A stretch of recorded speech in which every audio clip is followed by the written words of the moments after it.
Hello. मी आज बनवायले शिळ्या चपात्याचे पोहे आणि त्यासाठी लागणार आहे बघा कांदा चिरायले. दुसरी वस्तू लागणार आहे कोथिंबीर. कांदा चिरून घ्यायले मी आता. हे बघा कांदा चिरून झाला.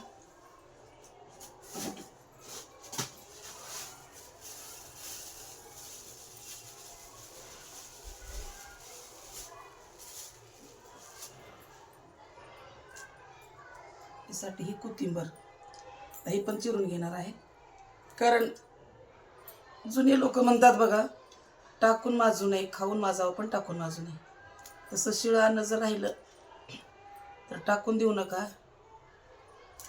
त्याचं काहीतरी अशा दुसरं वस्तू काहीतरी बनवून खा.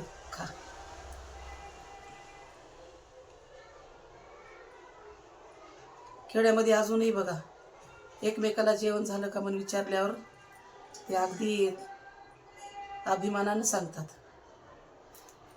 खाल्लो. शिळी भाकर होती, शेंगदाण्याची चटणी होती, दही होतं आणि खूप छान जेवण झालं, निहारी.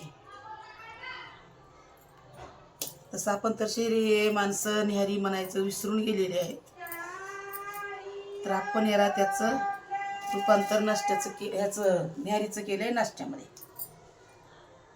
तर आपण हे नाश्त्यामध्ये वेगवेगळ्या उरलेल्या वस्तूचं वेगवेगळ्या वस्तू करून खावं, टाकून न देता.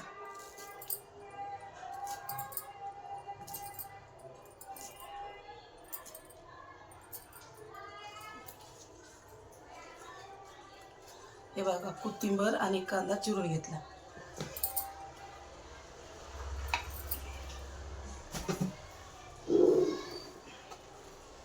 आणि आता करणार आहे हे आहेत चपात्या 2 आणि ह्याला असं कुस करून याचा चुरा करणार आहे. मिक्सरमधून वाटायचं नाही व मिक्सरमध्ये वाटलं ना खूपच बारीक होते, ते खायला नको वाटते. असं हाताने केलं ना थोडे थोडे जाडसर तुकडे राहतात आणि ते खायला छान वाटतात. थोडं माझी तब्येत बरोबर नसल्यामुळे थोडा माझा आवाज आज थोडा बसलेला निघतोय. आवाज बसलाय माझा खरंच.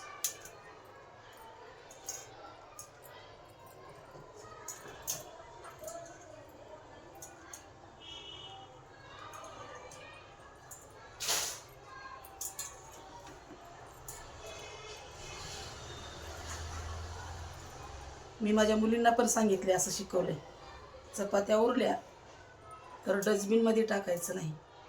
कारण अन्न कचऱ्यामध्ये टाकलं तर पाप लागतं, असं आपल्या धर्मामध्ये म्हटलं जातं.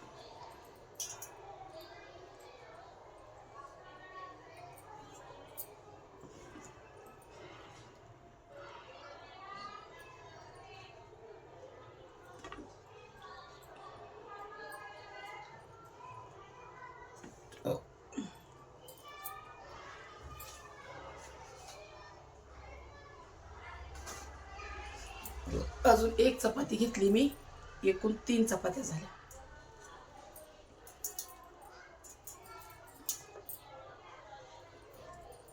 कारण खायला बसलं ना तर हे चढावडीनं मागतात आणि माझ्या नातूला सुद्धा हे खूप आवडते.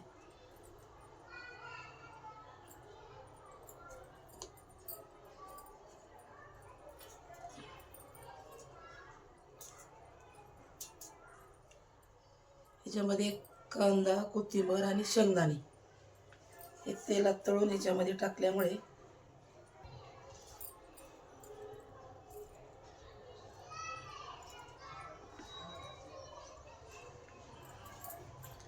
बघा हे असं बारीक केलेलं आहे. आता याच्यासाठी मी आता शेंगदाणे भाजणार आहे. तुम्हाला जसं जसं करायला तशा प्रकारे मी दाखवणार आहे.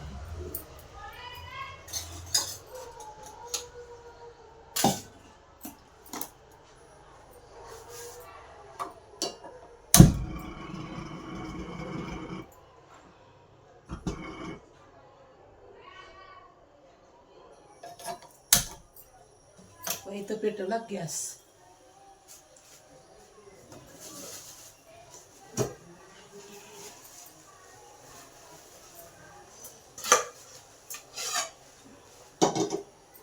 ठेवली कढई.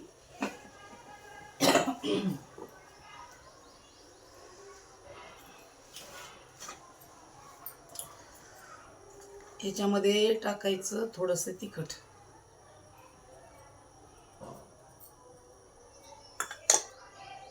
याला टाकायचं चवीपुरतं मीठ.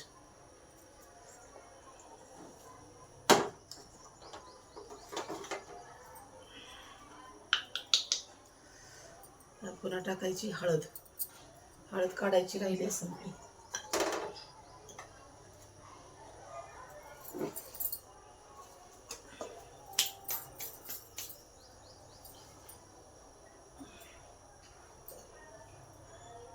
आणि हे गेलं तेल.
मला भातवाडी आहे का? भातवाडी.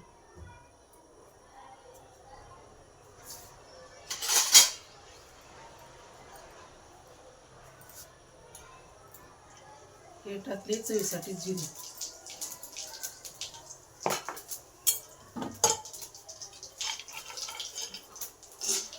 हे शेंगदाणे.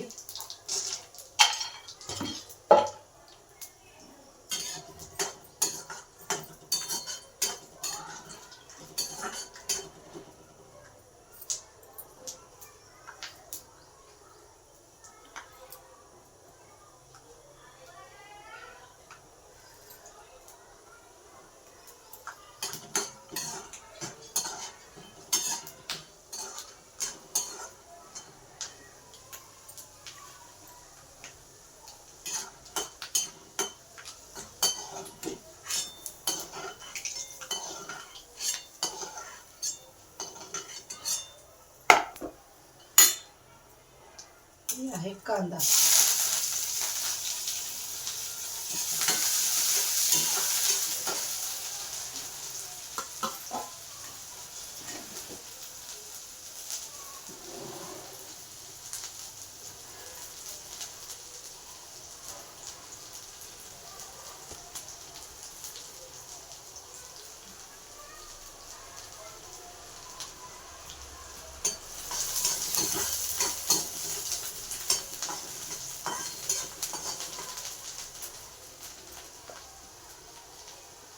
आओ इकडे हो.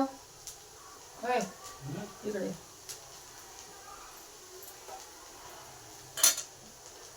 तेल उतरलं द्या. उतरलं तेवढंच लागले.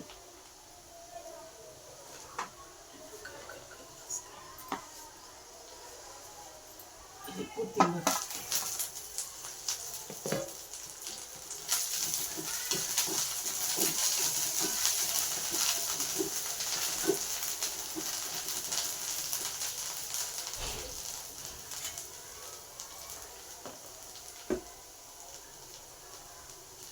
आणि हे बघा आता टाकायले चपाती चुरा.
हे बघा झालं का नाही शिळ्याचं ताजं.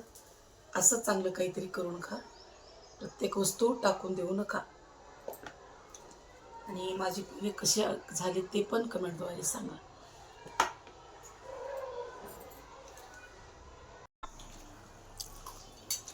हॅलो, ह्या का माझा नातू पण आता शाळेतून आला. नाव आहे वैभव. वैभव कसे झाले रे पोहे चपात्याचे? तिखट नाही रे, छान आहे. तुला तिखट लागायला. हे बघ आमचे मालक पण बसले तेव्हा ते पण खायलेत आणि मी पण खायले. खूप छान झालेत. एकदा करून बघा.